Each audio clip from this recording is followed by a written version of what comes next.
میں زویا، یہ میری داستان ہے۔ مجھے شادی کے نام سے بھی ڈر لگتا تھا، کیونکہ شادی کے نام پر جو کھلواڑ لڑکیوں کے ساتھ کیا جاتا ہے، مجھے اس سے خوف آتا تھا۔ یہی وجہ تھی کہ میں شادی نہیں کرنا چاہتی تھی، لیکن میرے بہت انکار کرنے پر بھی میری شادی کر دی گئی۔ میں اپنے کمرے میں بیٹھی بے تحاشا رو رہی تھی، حالانکہ آج میری شادی کی پہلی رات تھی۔ اس رات ہر لڑکی بہت سے ارمان اور خواہش لے کر اپنے پیا کے گھر نئی زندگی کی خوشیوں کی منتظر ہوتی ہے، لیکن یہاں تو حالت ہی اور تھی۔ لیکن میں بے حد پریشان تھی۔ میں اس قدر بدحواسی کا شکار تھی کہ شوہر کی آمد کا سوچ کر ہی میرا دل پوری طرح سے کانپ رہا تھا۔ میرا جی چاہ رہا تھا کہ میں کہیں چھپ جاؤں جہاں میرا شوہر مجھے نہ دکھ سکے۔ کاش کہ یہ منظر میری آنکھوں سے غائب ہو جائے۔ میرا دل اس وقت کسی بے لگام گھوڑے کی طرح بھاگ رہا تھا۔ بدحواسی کی وجہ سے میرے ہاتھ پاؤں ٹھنڈے ہو چکے تھے۔ خوف کے مارے مجھے اپنا دم گھٹتا ہوا محسوس ہو رہا تھا کہ جب کمرے کا دروازہ کھلا اور میرے شوہر وجدان کمرے میں داخل ہوئے، انہیں دیکھ کر میری آنکھوں سے ٹپ ٹپ آنسو بہنے لگے۔ میں پریشان ہو گئی اور مارے خوف کے میں نے اپنے بیڈ کی چادر کو اپنے دونوں ہاتھوں میں دبوچا۔ میں ضبط سے گزر رہی تھی۔ جیسے جیسے میرا شوہر میرے قریب آ رہا تھا، میرا پورا وجود ہولے ہولے لرز رہا تھا۔ وہ میرے پاس آ کر بیٹھ گیا۔ کچھ دیر بعد میرے حسین چہرے کو بڑی محبت سے دیکھنے لگا۔ میں بے حد خوبصورت تھی اور یہی میرے لیے سب سے بڑا مسئلہ بن چکا تھا۔ جیسے ہی اس نے اپنا ہاتھ میرے ہاتھ پر رکھا اور مجھ سے کہنے لگا، کیا بات ہے زویا، تم اس قدر نروس کیوں ہو؟ میں کیا وجہ بتاتی کہ مجھے شادی سے ڈر لگتا ہے۔ میں نے نفی میں سر ہلا دیا۔ میں نے کہا، پھر انہوں نے کہا، تم اس قدر کیوں گھبرائی ہوئی ہو؟ میں نے دھیرے سے کہا کہ مجھے اس رشتے سے خوف آتا ہے۔ میری بات سن کر وہ ہنسنے لگے اور میرا ہاتھ تھام کر مجھے تسلی دینے لگے۔ پھر وہ اٹھ کر کھڑا ہو گیا اور الماری کے پاس گیا، الماری کھولی اور ایک دوائی لا کر مجھے تھما دی۔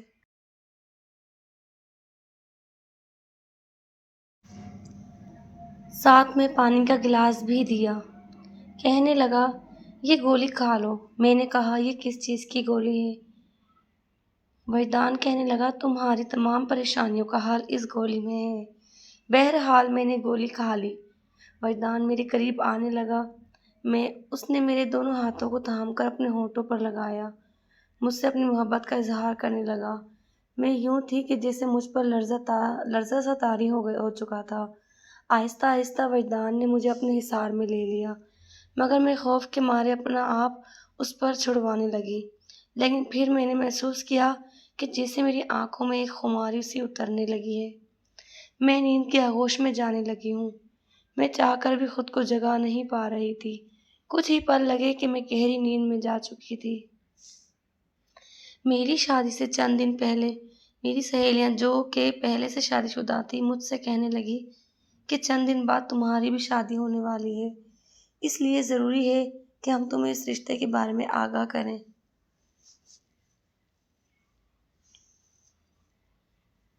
میں تو بہت زیادہ گھبرا گئی۔ میں نے کہا، پتہ نہیں کیا ہے۔ ظاہر ہے اب ہر لڑکی گھبرا جاتی ہے۔ جب میری دوست نے مجھے اس رشتے کے بارے میں بتایا تو مجھے اس رشتے سے خوف سا محسوس ہونے لگا۔ شاید ان کا بتانے کا انداز ہی کچھ ایسا تھا۔ جب میں صبح اٹھی تو میرا پورا وجود درد سے چور تھا۔ میں نے کروٹ بدلی تو میری کمر میں شدت سے درد کی ٹیس اٹھنے لگی۔ میں درد سے کراہ اٹھی۔ میرے ساتھ لیٹا میرا شوہر فوراً بیٹھا اور کہنے لگا، کیا ہوا تمہیں؟ میں نے کہا، پتہ نہیں، میرا سر بہت بھاری ہو رہا ہے۔ یاد کرنے کے باوجود بھی مجھے یہ رات بالکل بھی یاد نہیں آ رہی تھی۔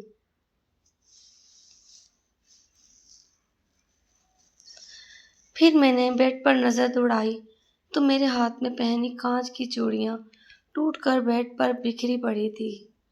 میرے بال کھلے ہوئے تھے اور میری بکھری حالت مجھے اس بات کا احساس دلا رہی تھی کہ میرے شوہر نے میرے ساتھ نرمی والا معاملہ نہیں کیا تھا۔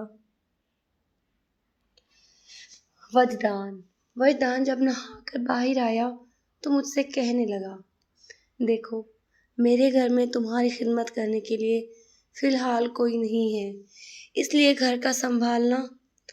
میرے گھر کو سنبھالنا ہے تم نے۔ مجھے اس کی بات پر اعتراض نہ تھا، لیکن مجھے اپنا آپ اس وقت اس قابل نہیں لگ رہا تھا کہ میں اٹھ کر ناشتہ بنا سکوں۔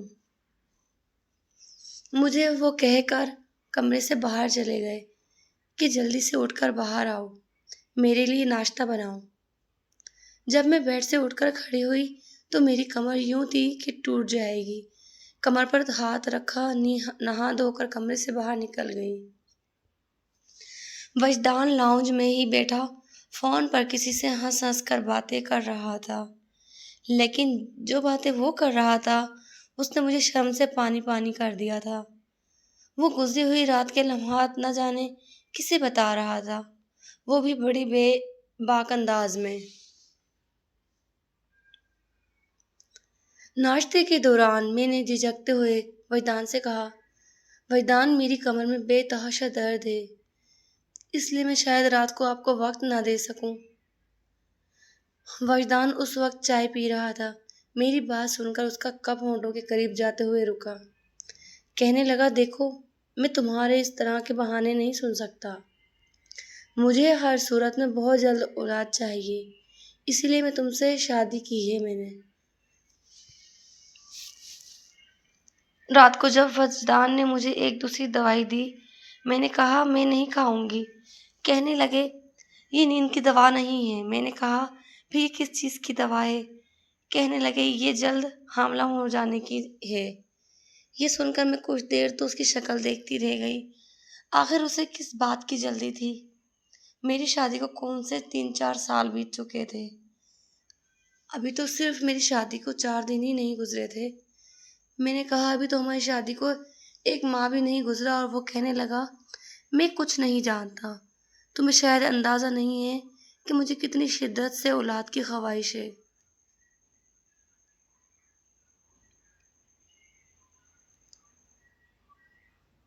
یہ کہہ کر اس نے وہ دوائی میرے منہ میں ہی ڈال دی اور پانی کا گلاس میرے ہونٹوں پر لگا دیا۔ میں پریشان۔ مجھے حیرت اس وقت ہوئی جب گزری رات والی غنودگی مجھ پر فوری طور پر چھانے لگی۔ اس وقت میرا دماغ اس قابل نہیں تھا کہ میں یہ بات سوچتی کہ اگر یہ دوسری دوائی تھی تو مجھے غنودگی کیوں ہو رہی تھی۔ لیکن اس بار گہری نیند اور بے ہوشی کے عالم میں بھی مجھے اپنی چیخیں اپنے کانوں میں سنائی دے رہی تھی، کیونکہ میری کمر میں شدید درد اٹھا تھا۔ 8 دن میں میرا یہ حال ہو چکا تھا کہ میں چل پھر بھی نہیں پا رہی تھی۔ پین کلر کھا کھا کر اب تو میرا معدہ بھی ڈسٹرب ہو چکا تھا۔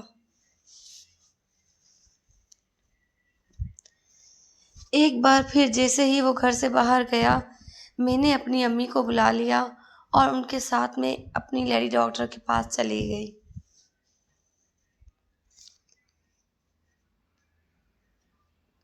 لیڈی ڈاکٹر نے جب میرا معائنہ کیا تو وہ اپنے کانوں کو ہاتھ لگانے لگی۔ جو بات مجھے ڈاکٹر نے بتائی وہ سن کر تو میں سانس لینا بھول گئی۔ میں نے نفی میں سر ہلایا۔ میں نے کہا، ایسا نہیں ہو سکتا، آپ کو شاید کوئی غلط فہمی ہوئی ہے۔ تو وہ کہنے لگی، میرے پاس ایسے بہت سے کیسز آتے ہیں، اس لیے میں جانتی ہوں کہ تمہارے ساتھ کیا ہوا ہے۔ پھر وہ مجھ سے پوچھنے لگی، کیا تم اس وقت ہوش میں ہوتی ہو جب تمہارا شوہر تمہارے قریب آتا ہے؟ تو میں نے نفی میں سر ہلا دیا، کیونکہ وجدان تو روز مجھے دوائی دیتا تھا جسے کھاتے ہی میں غنودگی میں چلی جاتی تھی۔ پھر ڈاکٹر نے مجھ سے کہا، اگر تمہارے شوہر کو تم سے محبت ہے تو وہ تمہیں نیند کی دوا دے کر رشتہ کیوں قائم کرتا ہے؟ اس کی کیا وجہ ہو سکتی ہے؟ اس ٹائم تو میں چپ ہو گئی۔ اس کی وجہ تو میں بھی نہیں جانتی تھی کہ وجہ کیا تھی، تو اسی لیے میں نے چپ ہو جانا ہی بہتر سمجھا۔ لیکن میرے دل میں کئی سوال اٹھنے لگے اور میں نے اپنی امی کو نہیں بتایا اس سب کے بارے میں۔ میں گھر واپس پہنچی، میری والدہ مجھ سے کہنے لگی کہ تم اپنا خیال کیوں نہیں رکھتی؟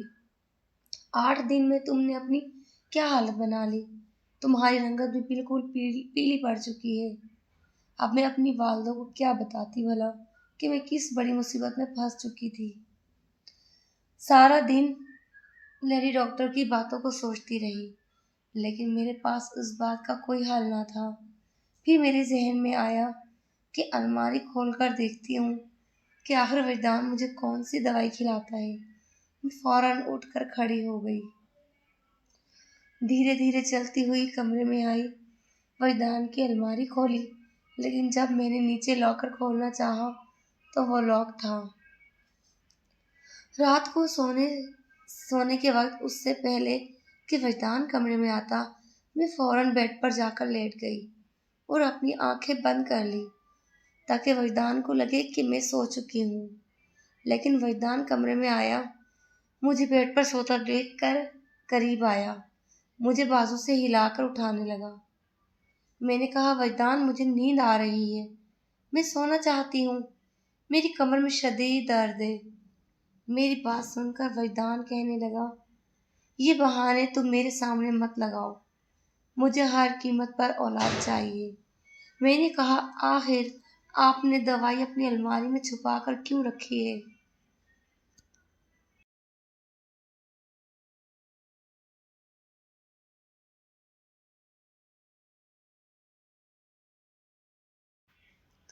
میری باقی دوائیوں کے ساتھ رکھ دیں۔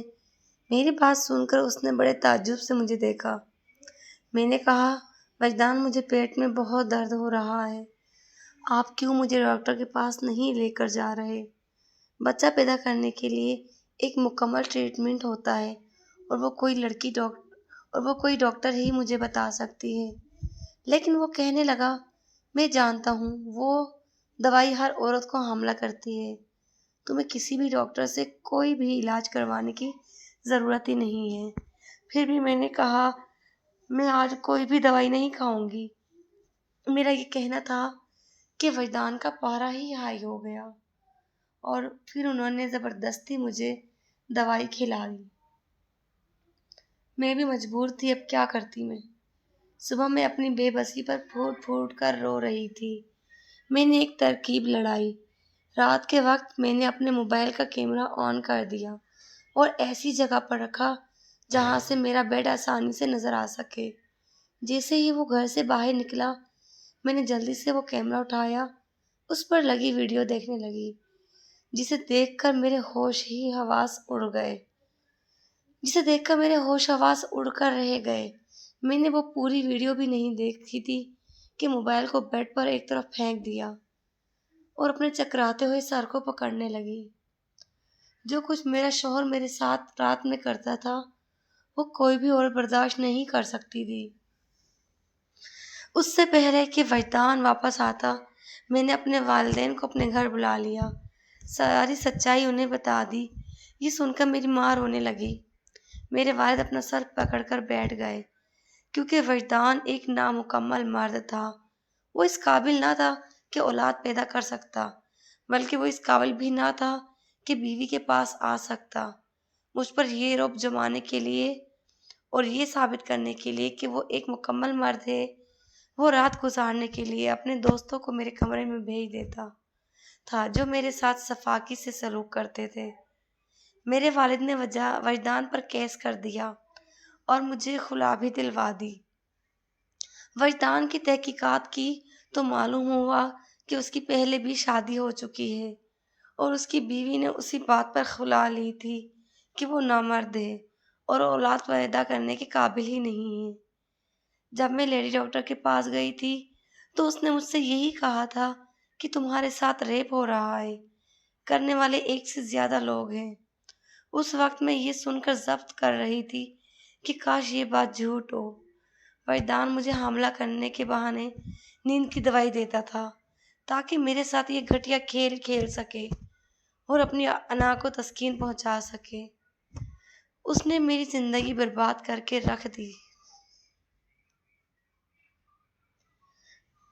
اگر آپ کو یہ کہانی پسند آئی ہو تو پلیز لائک اینڈ سبسکرائب ضرور کیجیے گا۔ تب تک کے لیے ملتے ہیں۔ اللہ